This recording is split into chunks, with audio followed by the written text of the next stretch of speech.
mifanapatsika rehetra manaraka ity fandarana manokana ity indray taoriny dia ny ray aman-dreny Pasteur Mailhol tany Ambojanahary Antananarivo dia eto Fianarantsoa indray no misy atsika amin'izao fotoana izao fotoan-dehibe ity sabata fa efatra amin'ny novambra ity satria dia nanokanana ny Fiangonana Ampanenjanana araka izao hitantsika amin'ny sary izao dia anio no anokanana ity fiangonana lehibe ity naritra 3 taona moa no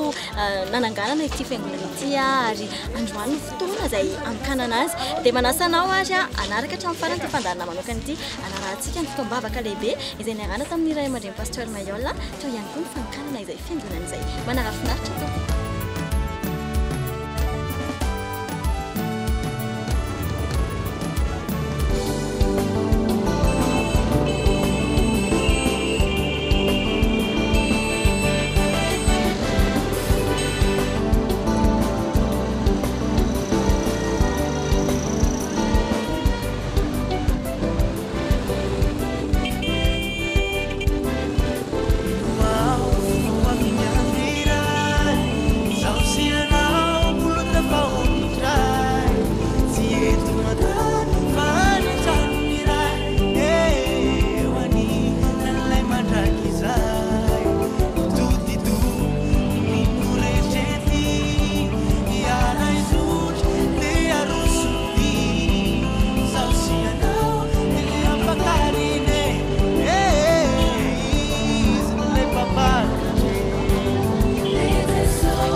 Stara ntarigeta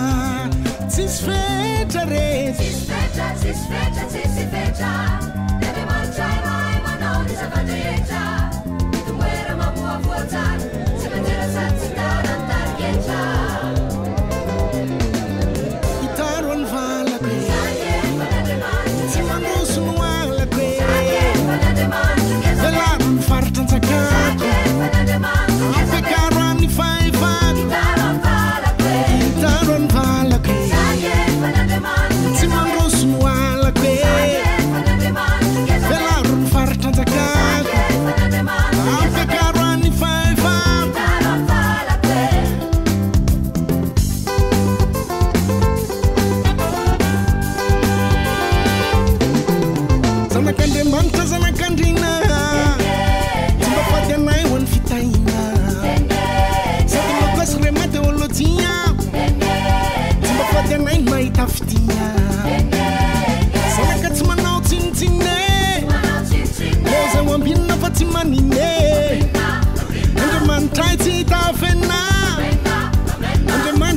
fesifeseny itaro any valako tsy mandroso no alako velavo ny faritranjakako afakaro any faefako itaro any valako tsy mandroso no alako velaro ny faritranjakako mierina ho any faefako